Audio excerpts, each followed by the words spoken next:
Hello, everyone, and welcome to the Series Now episode Seattle Baseline Podcast. My name is Julian Smith, and I'm with Alex Hong. The Mariners sweep the Pirates in a three-game series, totally shut them out, do not let up a single run, and the pitching staff absolutely shines. Alex, how do you feel about this series? Hey Julian, what's up? Julian, I honestly feel really great about this series. This pitching staff, they played so well. We haven't seen anything like this from them this season. And honestly, for any pitching staff to do this, it'd be incredible. But this is very impressive what they did. The Pirates, like we said in the previous episode, were coming in red hot. Their offense was scoring so many runs. They had so many players hitting over 400 in the last week. So we completely shut them down this week. This series, it was incredible to watch. All the starters played well. They went at least 6 innings, all gave up 0 runs. We gave up 0 runs in general, but the bullpen, they came in, dominated as well. There's no complaints from this pitching staff whatsoever. And yeah, that's what we kind of obviously we don't expect them to shut out every single team, but this is what we expected the Mariners pitching staff to be the team that carries the offense, the team that makes sure that the Mariners are in it. Even if the Mariners haven't scored a run yet, the Mariners are still in this game because the pitching staff holds the other team down.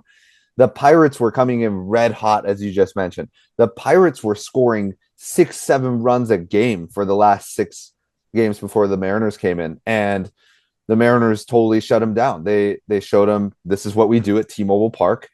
Brian Wu, Luis Castillo, and George Kirby all destroyed the Pirates, and our offense didn't score very many runs. Only the first game where we scored 6. The other two we scored 1 run each, but the pitching staff held them down. The pitching staff won the duel against the Pirates.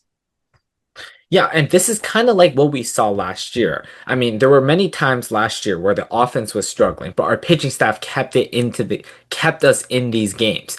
And we haven't seen that much about that with the pitching staff this season. There were games this season where the Mariners, oh, it's the seventh inning, we have 3 hits and 0 runs. But even then, what was happening earlier in the season was our pitching staff was giving up our starters were giving up 3 runs. Maybe a bullpen guy comes in, gives them another run. Now we're down 4-0. Oh, it's over. There's no way we can win this with this offense. But now, in the Pirates series, the pitching staff, they were locking it down. Even if our offense wasn't producing, they gave them a chance to win. And our pitching staff was supposed to be the key this season. Our offense, we have a salary limit. There's not much we can do about that. There's only so much we can do to spend money, and we try to do our best. But the pitching staff is where our stars are, so we expect them to play really well, and they did play really well in this series. And look, the Mariners have 4 all-stars: Brian Wu, Andres Munoz, Julio Rodriguez, and Cal Raleigh. All 4 of these guys are 5 WAR players or above. They're very good. And the Mariners have the ability to win it with their star power. It's just, as you mentioned in the weekly episode, the consistency wasn't there for a lot of these starters. Only Brian Wu was really consistent in going 6 innings. I don't think he's had a under 6 inning start yet. And this week we saw Brian Wu come out in the 6th inning, doesn't let up a single run. Usually Brian Wu's a little bit more shaky in the 6th inning compared to 1 through 5. He'll shut him out 1 through 5, and then 6th inning he'll probably try to do a little bit too much, let up a few runs, and then that was kind of his detriment. But this time Brian Wu comes out, does the same thing, totally shoves the offense, the Pittsburgh Pirates offense, and this is what we need to see. More consistency from the pitching staff to just this is what I have to offer. This is what I'm going to do to you. That's what we need from the pitching staff, and that's, I think, exactly what we saw this season, or not season, series. We haven't seen that this season. Ooh, but this is what we saw this series, and hopefully for the rest of the season, this is what we can continue to see: a pitching staff that starting pitching can go 6 or 7 innings, let up 0 to 2 runs, And then you've got Matt Brash and Andres Munoz at the back end of your bullpen to lock things down once you're up a few runs. That's what this pitching staff is made to do. And hopefully we can continue to do that. Yeah, one other thing I'd like to mention is kind of struggling to gauge the performance of this offense.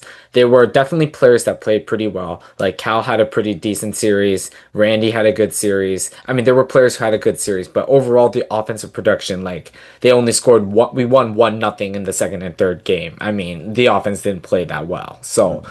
I mean, the Pirates did have some good pitchers, like Skeens was good in the last game. I mean, we were against some tough pitchers, but how would you evaluate the performance from this offense in this series in general?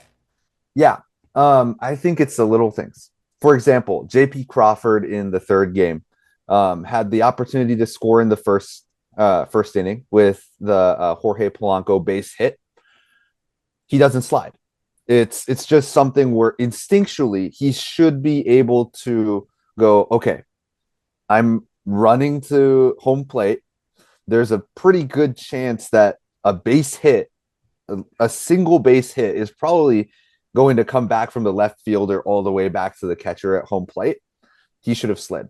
And that's just where whether I don't think it's an urgency issue. It seems like a little bit of an instinct thing where they're doing great. JP Crawford hits a line drive up the middle. That's awesome. But it's just the little things. And the final game, sure, it was against Skeens, but Skeens was out of the game after 5 innings. Randy Rosarena hits one home run. That's literally the entire offensive production of the Seattle Mariners that game. And so we need to be able to blow the door open against pitchers that are of the 2.5 to 3 ERA range. And this season, we've done that a little bit against Scooble and the Tigers at the start of this season. We played pretty well. We hit we hit a few home runs. We got enough runs to win the game. And this time it didn't seem like we scored enough runs. The pitching side completely carried us. The Mariners need to be able to crack the door open when the door is closed shut. And that's something that I think it's been something that we felt like the Mariners needed to work on for quite some time now, and it's starting to show a little bit more. Yeah, that's a great point. I mean, the Mariners, we got to take advantage of the opportunities we get. There's not going to be that many opportunities where we get people into scoring position, where like with like a few out with like barely any outs to be able to score those runs. So when that does happen, we have to capitalize. We can't keep leaving runners stranded. We can't keep getting like 10 hits and like one run. Like that can't happen anymore. The Mariners offense is not like the Dodgers offense to where they can go up against any pitcher and dominate like expectedly just dominate every single game, right? So, I mean, the Mariners aren't built like the Dodgers offense. They're built on a solid, really good pitching staff and a solid offense to back it up. So, yeah, that's how I see it. Um, before I think we should move on to the next upcoming series against the New York Yankees. Um, so we're gonna go against the Yankees. They're gonna travel, and basically the Yankees have been really struggling lately. I mean, they started their season red hot. They have Judge, who's been playing like an MVP level, still is playing like an MVP. He is the MVP right now. Um, and basically, they've been losing a lot. They've lost the division right now to the Toronto Blue Jays, who they were crushing earlier in the season. So, do you have any thoughts on the upcoming series? Yeah, well, you just mentioned the Blue Jays. The Blue Jays are winning 9 in a row. They're on a roll right now, and I mean, I'm not going to spend too much time talking about the Blue Jays because obviously we're not facing the Blue Jays. We already did that, but the Blue Jays are a good team. The Mets that the Yankees faced afterwards is also a good team. The Yankees are in free fall mode right now. They won the last game against the Mets, but they're still kind of in this struggling time. But here's something the Yankees haven't struggled to do. They haven't struggled to produce offensively. They've scored more than 5 runs all 6 games and lost 5 of them. Their pitching staff is the one that's been the problem for the Yankees. Obviously, Garrett Cole is gone from an injury since the start of the season, but that's not all. The Yankees have just been struggling this with the pitching side for this whole week, and if the Mariners can capitalize on that, obviously we've got players like JP Crawford consistently gets on base, Cal Raleigh, home run leader, and Randy Rosarena, who's been red hot. If we can get Julio Rodriguez to start warming up, if we can expect the 7, 8, 9 hitters to start hitting a little bit more, Jorge Polanco starting to hit a lot better. This is a Yankees pitching staff that the Mariners can actually attack. And I think we have a pretty good chance at winning this series. Yeah, I agree with you. The offense needs to play well this series. I mean, we had it tough in the last few series. We're against some pretty good pitching staffs, but the Yankees, they are not one of the good pitching staffs. They've lost Garrett Cole to injury. I mean, they're really, really struggling out there. So we got to take advantage against these high ERA pitchers. And as good as the Mariners pitching staff on their own right has been playing lately, the Yankees offense, like you said, have been dominating, but they're still losing. So if we want to actually win this series, the we cannot count on the pitching staff to give up 0 runs. I mean that you can't really count on that for any team, but like especially the Yankees. We can't count on the pitching staff just dominating, completely dominating and carrying the team to victory. The pitching staff definitely needs to play well so it doesn't get out of hand, but the Mariners offense also needs to play well. They need to take advantage. I mean, they have the advantage in this game because this series because the Yankees pitching staff is so weak compared to the Mariners. So the Mariners have to take advantage and score a lot of runs in this series. Yeah. And like the last two series, the Yankees they're not winning, but they're playing good teams. The Blue Jays and the New York Mets are not bad offensive teams. So you can't really expect the Yankees or the Mariners to go and score 11 runs a game against the Yankees. That's not how this offense is really built. But maybe the Mariners have the shot to limit the Yankees to 3 or 4 runs instead of letting them score 5 or 6. That's a big difference. One run will make a big difference in this game. And as long as we can limit the Yankees, not trying to overpower the Yankees, but limit the Yankees to however many the Mariners can score. The Because we can't let the Yankees get in the driver's seat in this. We can't let Aaron Judge start piling up home runs. That's not the best way to succeed in this type of series. The Yankees are going to score no matter what.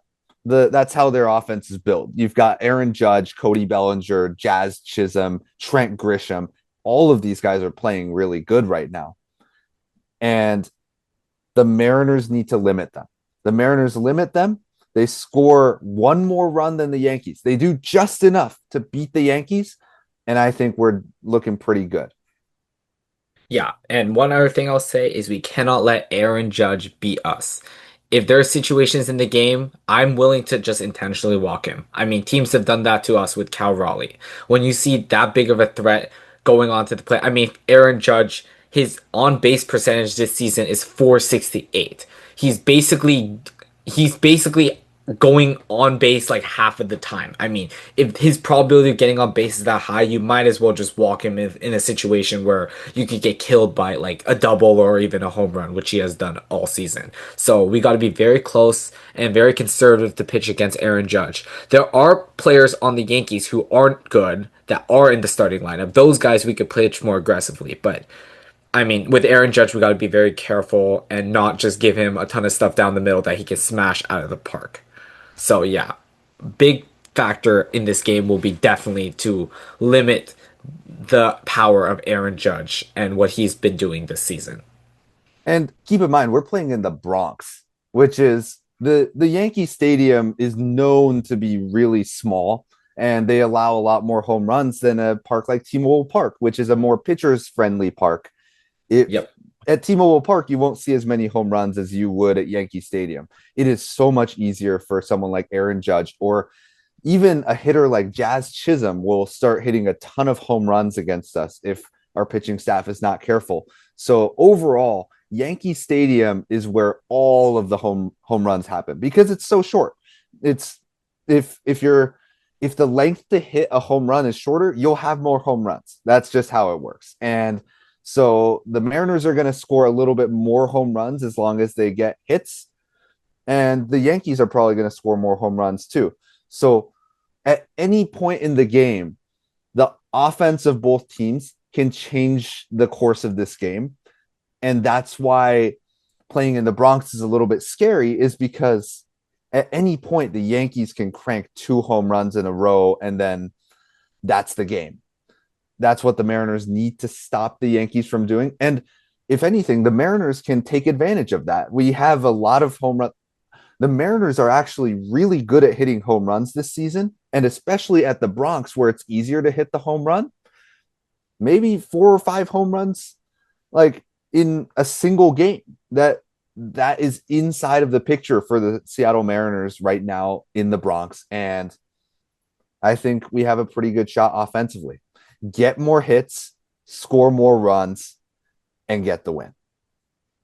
Yeah, I agree with you. Do you have any other thoughts, or that's about it? I think that's it. Hey, thank you everyone for tuning in. Check us out on Apple Podcasts, Spotify, and our beautiful faces on YouTube. Follow us on Instagram, and as always, go Mariners. Go Mariners.